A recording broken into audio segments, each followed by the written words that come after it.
Hey there, welcome to my channel. My name's Greg, and today I want to show you how I made this, capicola, or as they call it on The Sopranos, Gabagool. I'm going to show you how I made it two different ways. One, my own fall flavored one. This has the Thanksgiving, Christmas type flavors. And this is the Calabrian Capocollo, more traditional. Let me show you how I made these. To mix up my spices for my Copa, Capocollo, Gabagool, whatever you want to call it, first need to weigh my pork neck. Next, so I write that down because all my recipes I put in percentages, so now I need to figure out how many grams of each that actually is. So I figure that out by taking my weight, multiplying that by the percentage of each ingredient. And I'll just do that for all of these. Now I can start weighing up all my spices, and I'm going to start with my black peppercorns because I like to toast them while I get everything else together. So I'll put it in a dry pan and just put it over low heat here. Next is salt.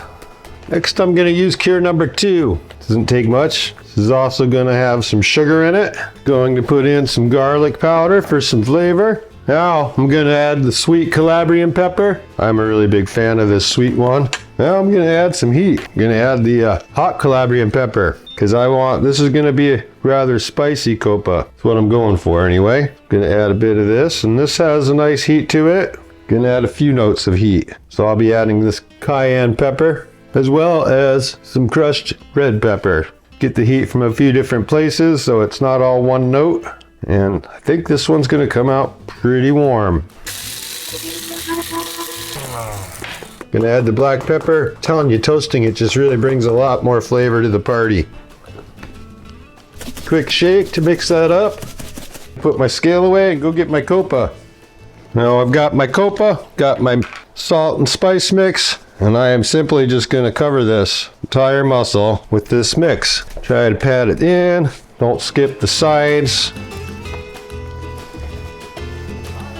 A little on the top. And some on the other top. And then I'm just going to keep kind of rolling this around, trying to get as much of this cure to stick as I can. And it won't all stick, and that's okay. I'll just make sure to get it all in the bag. This method is called the equilibrium cure. It's where I have a specific weight of the meat and then percentage of that meat, salt and spice and sugar. And with this type of cure, very easy to get repeatable results, very easy to tweak your recipes a tiny bit, fit your liking, and it can only absorb as much salt as it will absorb. So even if you let it sit a little longer than you need to, it's not going to get too salty. So the other method people use is called the salt box method. That would be the old school way. You basically just pack this in your salt and spices, and then how long you leave it in there is based on the thickness, but it will get saltier and saltier if you leave it too long, and very easy to over salt your charcuterie that way, and it's just a little harder to get exact repeatable results. So I prefer the equilibrium method. All right, it's got most of that cure in there. Now I'm going to take a vacuum seal bag. I've curled the edges down so that I don't get them all sticky when I put this in there. Hopefully, at least it's an attempt to keep that from happening, because if you get salt and sugar in that part, man, you can make it hard to seal it up. I'm just going to get the very last of all this cure, and I'm going to put that in here too. Now, I take a tape measure, measure this. I don't know, is it flat? It's kind of a round. It should be more of a round, really. I'm going to call that about 5.5 inches. Make sure it's about the same up here. Oh yeah. So now I'll go to my salt brining calculator, and I'll put a link to that in the description. Calculator says this needs 23, 24 days, somewhere around that. So for me, I will write down that date, and I will just put this in the refrigerator. I'll flip it over every other day, every few days, to help disperse all that liquid. You can see some liquid already coming out from just the vacuum seal, but that salt's going to draw a lot of moisture out. Then we'll wrap it in a collagen sheet and start drying it. And as you can see, not a whole lot of hands-on time to making these. Most of it's just time drying. Capocollo is made from a pork neck, sometimes called the Copa muscle. It's really a collection of different muscles, and if you think about it, pigs don't really have necks in the same way that a cow does or like that people do. The pig's neck is really part of the shoulder. more specifically the upper shoulder, often called the Boston butt, or sometimes just called a pork butt. If you want to see a more complete video of me breaking down a whole shoulder from the picnic ham and the pork butt, and then removing the Copa, check out this video I'll link right here. Otherwise, let's just move ahead and I will quickly remove this Copa from the Boston butt. This is the butt. This is above the picnic ham. Here's the head. This is where the rest of the body was. This is the upper shoulder. The lower leg was right down here. What I want to do with this is I want to remove the Copa muscle, which is this under the feather bones and the spine. This piece right here. You can see on this side, got that's where the loin starts. And up here is we got this beautiful collection of muscles that's all held together by layers of fat. First thing I'm going to do is just cut along these ribs. And now the feather bones. Just want to cut in between them, up to the spine. I'm going to go around this bone. Get through these ribs.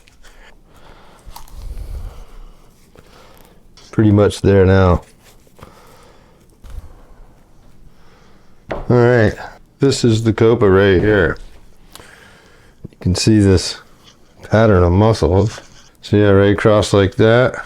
Before I do that though, I'm gonna take some of this fat. I definitely don't need all that fat.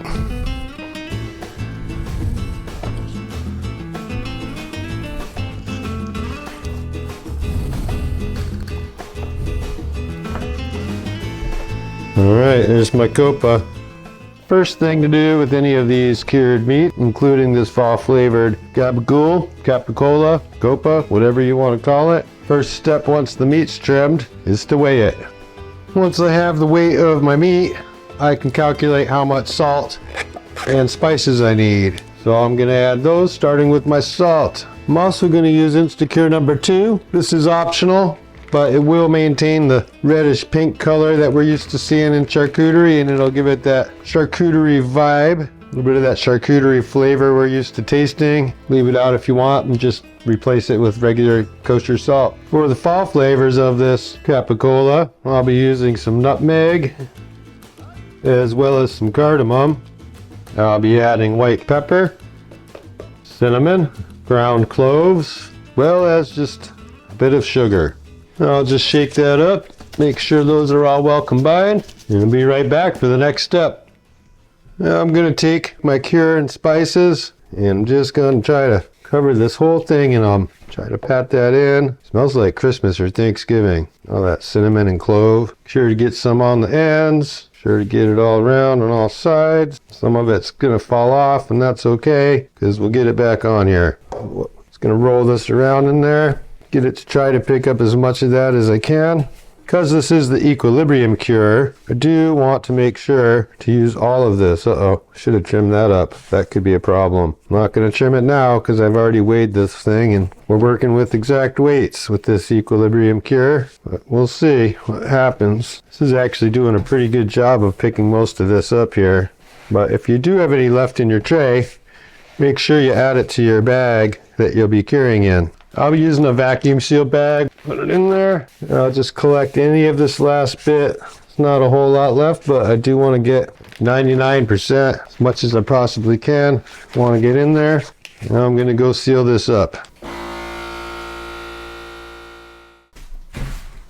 Now I'm going to measure across. I'm going to say that's pretty much 5 inches. So I'll refer to my Brining calculator, which I'll include a link for.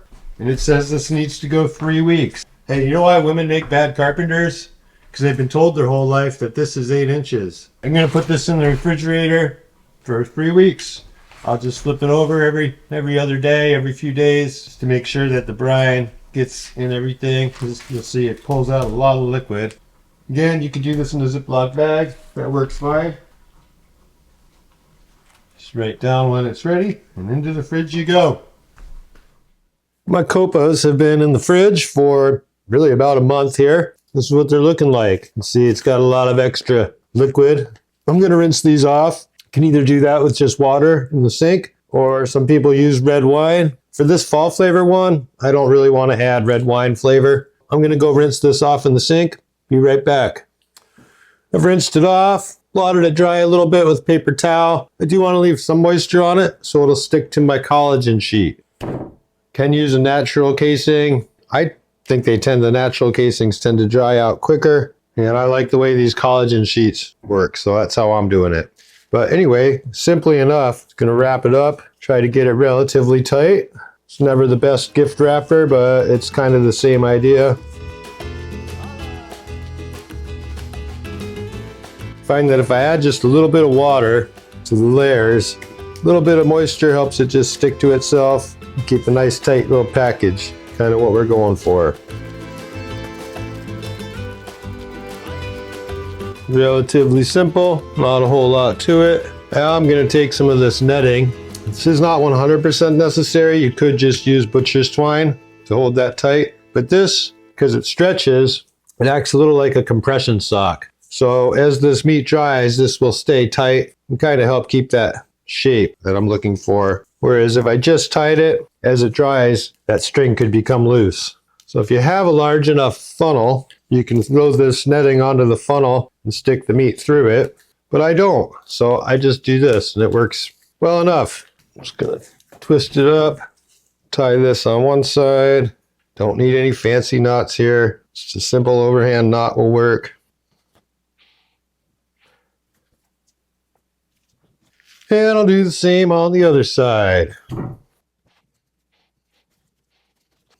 I'm just going to tie a knot here to make a hanging point. Cut off a little of my excess netting. Optional, don't really have to, but might as well. Now I'm going to weigh this, write that down.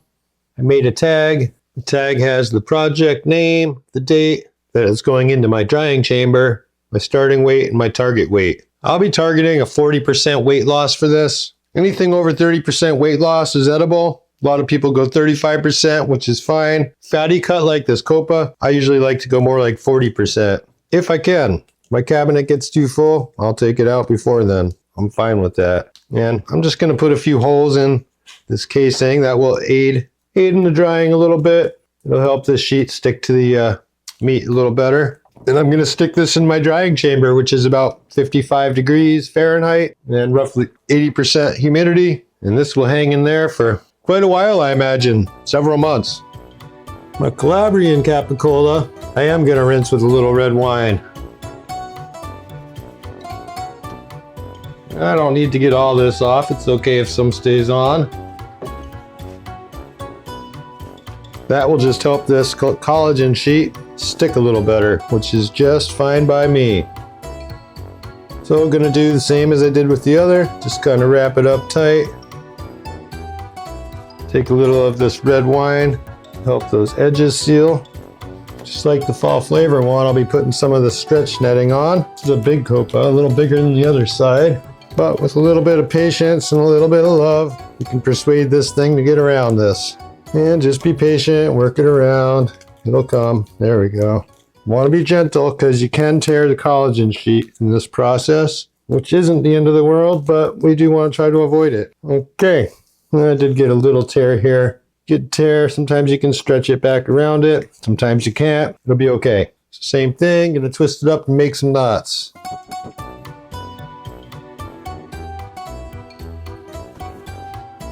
Just like the fall flavor one, I'm gonna get a weight. Gonna jot it down, make a tag, put it in my drying chamber. And here I got my capicolas in my drying chamber for the next several months. Well, this one's a big boy. Gonna take a long time. Anyway, got some other projects. And see you in a while. Well, let's cut in here and see what this one's all about, shall we? Get the mesh off, peel off the collagen sheet. Not uncommon for some of the mold to make it through the collagen sheet. Doesn't always, usually some will. This white mold is Penicillium nalgiavensis that has jumped onto this from other things in my cabinet. It's perfectly fine to eat. However, I'm going to be equalizing this by vacuum sealing it and putting it in my fridge for roughly the same amount of time that it took to dry. And if I equalize it with this mold on, that mold will die and get slimy. It'll probably add some off-putting flavors that I'm not really looking for. So I'm going to wash that off. Could use white vinegar. I'm going to use some red wine. And then I just wipe it down, brush it off with a stiff bristle brush. And as you can see, it really comes off pretty easily. And I'll just dry that off a little bit with a paper towel. And I'll vacuum seal it in 2 halves. And we'll take a look at what it looks like inside. Oh, wait till you see this. That's what I'm talking about.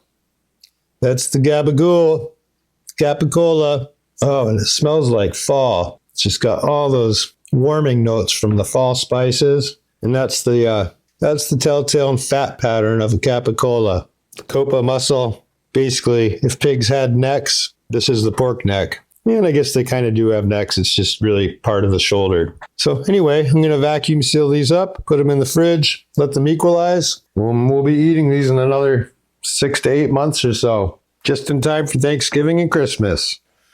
Through the magic of editing and filming, I still call it filming, even though it's all digital. I guess recording. I don't know. Anyway, this has been drying for about 5 months longer than that other one. The fall flavor Copa, it's pretty much done equalized. And this one is just coming out. And the reason for that is I decided to make this a little bit of an experiment. I've made this Calabrian one before. And usually with my Copas, I let them go to 40% moisture loss. With a leaner cut, like a Bresaola or even a Lanzino, I'll usually take it out at 35% moisture loss.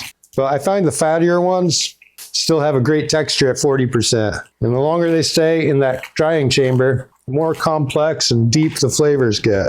That's why, like, 2 and 3 year aged prosciuttos just have a flavor like nothing else. So I decided to let this one go to 45%.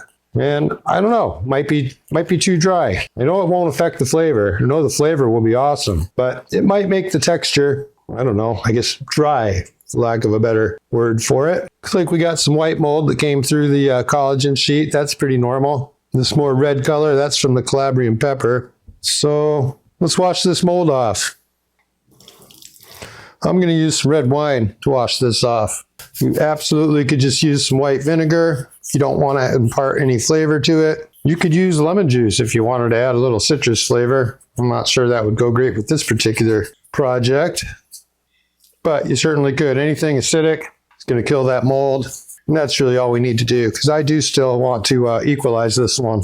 I'm going to cut it open, and I think I'm going to get the slicer out and give it a taste just like it is, but it will be better after equalizing. They always are. So it really is about as quick as that. That mold is washed away. Take a paper towel, kind of dry it off. Let's see what this looks like inside.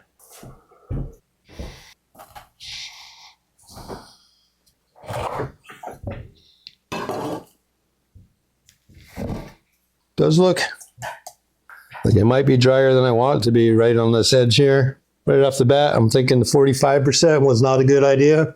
Should have stuck to closer to 40. But let's get the slicer out. Let's give it a taste.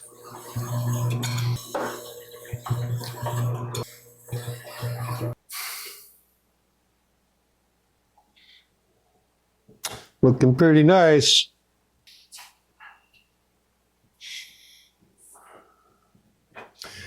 See a little bit of that Calabrian pepper bleeding through. This is the fall flavor one. It's equalized. Let's give it a taste.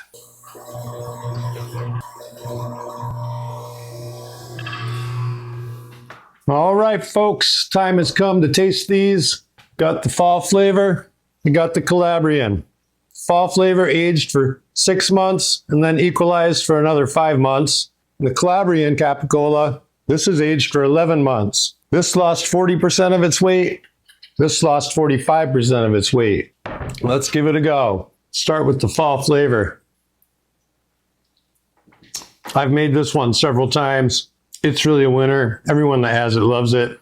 It's hard to beat. Not maybe your traditional Thanksgiving appetizer or Christmas appetizer, but the flavors go with all those holiday sort of flavors, you know, the cinnamon, clove, that type of thing. Pretty hard to beat. Let's try the Calabrian Capocollo. You know what? Hold on. I got to have a little palate cleanse. All right. Let's try that again. It's got a little more depth of that sort of funky umami flavor you get from the aging. I'll be honest, I don't think 45% weight loss is the thing to do. I think 40 is better. That said, it hasn't equalized yet. So maybe after it equalizes for 10 or 11 months, that texture will be a little better. It's not bad. The flavor is spot on. And I know the flavor will just be even better after it equalizes. So good. You can't really go wrong with either of these. This one's definitely more traditional, what you'd find in the store. It's more like what you'd expect to find on a charcuterie board. It's not too dry, but I think the texture would be better at 40% weight loss. And it probably will be better after it equalizes. But I would recommend going for 40% on your capicola. That's what I like to do on my capicola. Like I said earlier, 35% is what I do with lean cuts, 40% what I like for my capicolas, and really for my prosciutto, even though prosciutto tends to be a little bit more lean. It's somewhere in between. It's not as lean as the Lonzino, but certainly more lean than this.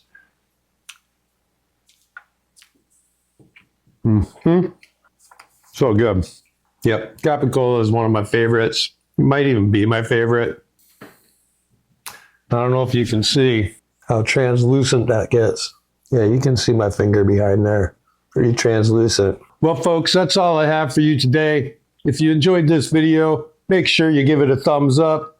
If you're not subscribed to my channel and you like this kind of content, you should definitely subscribe to my channel. And whatever you do, make sure you're putting some love into the food that you're making. Peace.